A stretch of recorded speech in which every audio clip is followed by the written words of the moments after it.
صادق ملک صاحب، اویس صاحب جو کہہ رہے ہیں نا، ان کی بات میں بھی بڑا دم ہے. وہ یہ کہہ رہے ہیں کہ ایک تو مجھے بتائیے، شیخ وقاص اکرم نے آج بڑی عجیب سی بات بتائی ہے، ذرا پہلے سنوا دیں، کیونکہ میں یہ نہیں چاہتا کہ صادق ملک صاحب کی دور حکومت کے اوپر دھبا لگے کہ انہوں نے میسو ہیومن رائٹ وائلیشن کی ہوئی ہے پاکستان کے ایک پاپولر لیڈر عمران خان کی. سنوائیں جی شیخ وقاص نے کیا کہا ہے. عمران خان صاحب کو ڈیتھ سیل میں رکھا گیا ہے. یہ نفسیاتی طور پہ ان کو بریک کرنا چاہتے ہیں. عمران خان صاحب سے 6 مہینوں میں صرف ایک دفعہ سیاسی ملاقات جو ہے وہ الاؤ کی گئی ہے. ہمارا قائد کتابیں مانگتا ہے، وہ بھی یہ روک لیتے ہیں. عمران خان اور بشرا بی بی کے ساتھ یہ جو رویہ اختیار کیا گیا ہے، اس کا مقصد صرف اور صرف ان کو پریشرائز کرنا ہے. پتہ نہیں یہ پریشرائز کر کے کیا حاصل کرنا چاہتے ہیں. ہم ڈیمانڈ کرتے ہیں جوڈیشری سے کہ آپ کے احکامات کا اڈیالہ میں آن ڈیلی بیسس جو ہے وہ مذاق اڑایا جا رہا. So they don't take it seriously. We would request you to take it seriously. مصدق صاحب، ایک تو اس کو رسپونڈ کیجیے گا. آپ کی حکومت کے دور میں اگر اتنی میسو ہیومن رائٹ وائلیشن ہو رہی ہے، ایک ایکس پرائم منسٹر کے ساتھ ان کو ڈیتھ سیل میں رکھا گیا ہے، تو یہ بہت زیادتی ہے. اس پہ آپ کا کیا کومنٹ ہے؟ دوسرا یہ کہ جو اویس صاحب نے بات کی، وہ اس لحاظ سے اس میں بڑا دم ہے کہ آپ کی حکومت، چاہے اب آپ توسیع دے رہے ہیں کیبنٹ کو، آپ 5 سال بھی پورے کر لیں، 2029 تک چلے جائیں، بھلے آگے چلے جائیں، لیکن عمران خان اپنے اصولوں پہ کھڑے ہو کر ایک اتنا بڑا لیڈر بن رہا ہے جو شاید ساؤتھ ایشیا میں اس کی مثال نہیں ملے گی. جو اویس صاحب جس طرح فرما رہے ہیں، وہ معافی نہیں مانگ رہا، وہ ڈگنیفائڈ طریقے سے ایک اصول پہ کھڑا ہوا ہے، وہ ایک تاریخ رقم کر رہا ہے. تو آپ کی یہ ٹیمپرری حکومت جب ختم ہوگی تو آپ کا نام تاریخ سے مٹ جائے گا، عمران کا نام تاریخ سے نہیں مٹے گا. یہ احمد اویس صاحب سمجھتے ہیں اور تحریک انصاف.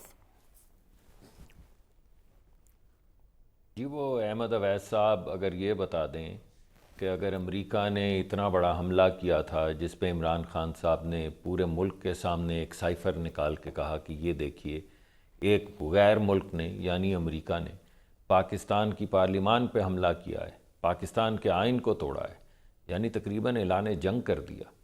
تو اس سب کے بعد انہوں نے امریکہ میں جا کے لابسٹ کیوں ہائر کیا، اور ایک ایسا لابسٹ کیوں ہائر کیا جو 30 سال سے پاکستان کے ایٹمی پروگرام کے خلاف کام کر رہا ہے، اور وہاں پہ ملینز آف ڈالرز کیوں خرچے کیمپین کے اوپر اس تمام لابسٹ کو ہائر کرنے میں. اگر امریکہ اتنا ہی برا ملک ہے جیسا کہ یہ کہہ رہے ہیں کہ ہماری عزت نفس، اگر بھائی عزت نفس تھی تو بس آپ نے کہہ دیا تو کہہ دیا، اس کے بعد آپ منتیں کرنے کے لیے لابسٹ کیوں ہائر کر رہے ہیں؟ اور آپ نے یہ جو ملینز آف ڈالرز خرچے کیمپین میں امریکہ میں، آپ امریکہ کی جو لیجسلیچر ہے اس کو متاثر کرنے کی کیا ضرورت محسوس کرتے ہیں؟ اگر آپ میں اتنی انا ہے، اتنی اگر سیلف رسپیکٹ ہے، تو ایک شخص جس نے پاکستان، آپ کے مطابق پاکستان کے آئین کو توڑا، پاکستان کی پارلیمان پہ حملہ کیا، پاکستان کی حکومت الٹائی، وہیں کے پارلیمان میں جا کے آپ گڑ گڑا رہے ہیں، اور خط کرنے کے لیے، سائن کروانے کے لیے، اور خط پی ایم ایل این کے خلاف نہیں، خط پاکستان کے خلاف آپ گڑ گڑا رہے ہیں اور لوگوں کو پیسے دے رہے ہیں، ان کی کیمپینز میں پیسے ڈال رہے ہیں. تو احمد اویس صاحب، دونوں طرف سے تو نہیں، یو کی not speak from both sides of your mouth. آپ کی انا، بالکل آپ کا انا کا آرگومنٹ مجھے تو بہت پسند آیا، لیکن یہ کیسی انا تھی جو جب آپ جلسے میں جائیں تو ایک طرح کی ہو، اور بند دروازوں کے پیچھے جائیں تو دوسری طرح کی ہو، اور جب لابسٹ ہائر کرنے جائیں تو تیسری طرح کی ہو، جس طرح وہ کہہ اور رہے جب ہیں سینیٹرز اور کانگریسمین کے امریکہ کمروں والی میں بات جا تو کے آپ کی گڑ ہوگی، لیکن گڑائیں تو جو چوتھی اصول پہ طرح کھڑا کی ہے ہو. عمران، جو ڈیل نہیں کر رہا آپ کے ساتھ، وہ تو پھر ایک تاریخ بنا رہا ہے نا. وہ مگر وہ اصول کیا ہے جس پہ کھڑے ہیں؟ یہ سر نہیں جھکاؤں گا میں، یہ بھی تو پتہ چلے کہ وہ اصول کیا ہے. جی میں بتاتا ہوں. بھائی، آپ کامران شاہد صاحب، ایک میں آپ کے پروگرام میں حاضر ہوتا ہوں، چلیں پرانی بات تو چھوڑ دیتے ہیں، 1 سال سے تو حاضر ہو رہا ہوں. پہلے 6 سے 7 مہینے جتنی گفتگو چلی آپس میں بیٹھ کے بات کرنے کی، اس میں واحد مطالبہ پی ٹی آئی کا یہ تھا کہ آپ عمران کو رہا کریں تو پھر ہم آپ کے ساتھ نیگوشیٹ کریں گے.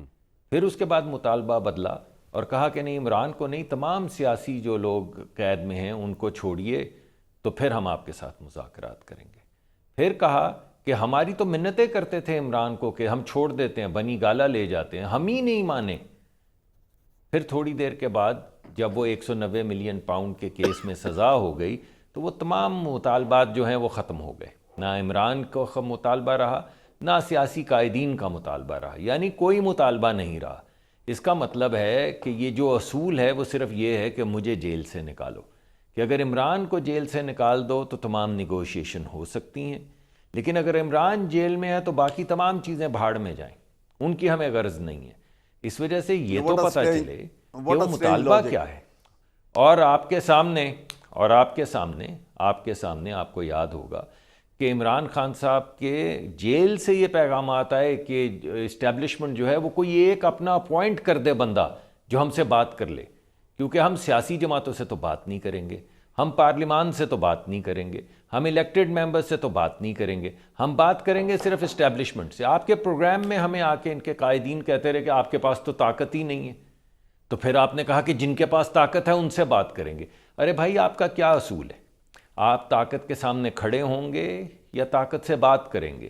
آپ طاقتور کو قبر کے دہانے تک لے کھڑے کر جائیں ہوں گے گے تو یا اس بات کی کریں گے نا، منتیں کریں اسی گے لیے کہ کھڑے اللہ ہیں. کے واسطے کو بندہ اپوائنٹ. جی میں تو اسی لیے گزارش کر رہا ہوں کہ اگر آپ کھڑے ہیں تو پھر منتیں کیوں کرتے ہیں؟ جی. پھر یہ کیوں کہتے ہیں آپ نے establishment ڈیتھ سے سیل میں بات رکھا ہے کریں گے؟ عمران کھڑے خان رہیں نا کو. بھائی پھر. مصدق صاحب اس کا یہ جواب آپ دیں. کے لیڈر کی زبان ہے. کون سی لیڈر؟ جی، اب میرے سوال کا جواب نہیں دے سکتے. یہ تو میں تو آپ کو جی میں آپ کے سوال کا تو آپ اتنے بڑے وکیل ہیں، آپ کے سوال کا میں چھوٹا سا آدمی کیا جواب دوں گا. لیکن آپ میری گزارشات تو سن لیں 2-3. میں نے تو آپ کی پوری بات سنی ہے. میں سن رہا آپ ہوں نے جناب. ڈیتھ سیل کا ذکر کیا تو جس سیل میں رانا ثناء اللہ کو رکھا تھا وہ کیا تھا؟ تو وہ تو غلط تھا، تو اب رانا آپ بھی ثناء وہی اللہ غلطی کو کر تو رہے آپ ہیں نے سر. بستر بھی یہ نہیں آپ یہ دیا کہہ رہے ہیں. نہیں میں میری گزارش تو جی سن جی جی لیں جی بھائی. جی. آپ نے خود آپ کے پروگرام میں یہ گفتگو ہوتی رہی کہ عمران خان صاحب کو جم چاہیے، تو پھر دیوار توڑ کے ساتھ کے کمرے میں ایک جم کے جو وہ تمام جمنیزیم کے آلہ ہوتے ہیں، ڈمبلز ہوتے ہیں، رننگ سائیکلز ہوتی ہیں، وہ تمام وہاں پہ آلے رکھے گئے جیل میں خان صاحب کے لیے. یہ کس قسم کا ڈیتھ سیل ہے بھائی، جس کی دیوار توڑ کے ساتھ میں ایک جمنیزیم بنا ہوا ہے؟ خود آپ کے سامنے وہ جو جیل کے افراد تھے جو اس کو ہیڈ کرتے ہیں، انہوں نے خرچہ آپ کے سامنے رکھ دیا دیسی مرغی کا اور وہ یخنی کا. آپ مجھے یہ بتائیے یہ کون سا ڈیتھ سیل ہے جہاں پہ آپ کو یخنی بھی ملتی ہے، آپ کو وہ دیسی مرغی بھی ملتی ہے، آپ کو سوپ بھی ملتا ہے، آپ کے ساتھ کے کمرے میں Subjective جم بھی باتیں ہے؟ آپ کر رہے ہیں. یہ کون سا ڈیتھ سیل ہے؟ بات کر رہے ہیں. آپ ذرا نہیں، میں بڑی آبجیکٹیو بات کر رہا ہوں. یہ ٹی وی پروگرامز کے اندر وہ جو خرچہ ہے وہ آپ کے سامنے رکھا گیا ہے کہ یہ خرچہ کیا گیا ہے. کھانے پہ خرچہ کیا تھا؟ اور جم والی بات آپ جھٹلا دیں. آپ کہیں کہ مصدق دیوار صاحب, توڑ کے are ساتھ you کے سیل quite میں یہ نئی confident now سائیکل رکھی گئی تھی and you ایکسرسائز see کی؟ that Shehbaz Sharif will be the first prime اس سے minister جم کا کیا تعلق ہے؟ بات کچھ ہے، آپ جم کی بات کر رہیں، کہاں سے کہاں پہنچ جم کا بھائی جم کا کچھ اور ہو رہی ہے. نہیں، ڈیتھ سیل سے کیوں تعلق؟ کون سا ڈیتھ سیل ہے بھائی؟ کون سا ڈیتھ سیل ہے جس میں جمنیزیم ہوتا ہے؟ ذرا مجھے بھی تو میں بتائیں. نے تو ڈیتھ سیل کی آپ بات نے تو نہیں کی کھڑے ہے، آپ ہو مجھ کے سے بات امریکہ کر میں رہے کہہ ہیں. دیا تھا. اچھا میں معافی چاہتا ہوں، میں کامران شاہد صاحب سے بات کر رہا ہوں کیونکہ میں دور بیٹھا ہوں تو ڈائریکٹلی بات نہیں کر آپ پاتا. سبھی دور ہیں مجھ سے. تو کامران شاہد صاحب جی آپ مجھے جی میں معافی چاہتا ہوں. نہیں کوئی بات. کامران شاہد صاحب یہ کس طرح کا ڈیتھ سیل ہے جس میں جمنیزیم ساتھ میں کھلا ہوا ہے؟ بھائی میں نے تو وزٹ کیا نہیں، مجھے تو پتہ نہیں ڈیتھ سیل ہے جہاں پہ دیسی مرغی اور یخنی دی جا رہی ہے. اس وجہ سے جو باتیں ہیں کچھ ایک طریقہ، آپ کسی حد تک تو سکینڈلائز چیزوں کو کر سکتے ہیں، وہ فیک نیوز کے ذریعے یہ تمام چیزیں کر سکتے ہیں، مگر حقیقت وہی ہے جو آپ کے سامنے. ہاں کیا ہمارے بعض مرتبہ جب ہم لا کو انفورس کرنے کی کوشش کرتے ہیں تو اس میں کچھ لوگ اس کی زد میں آ جاتے ہیں؟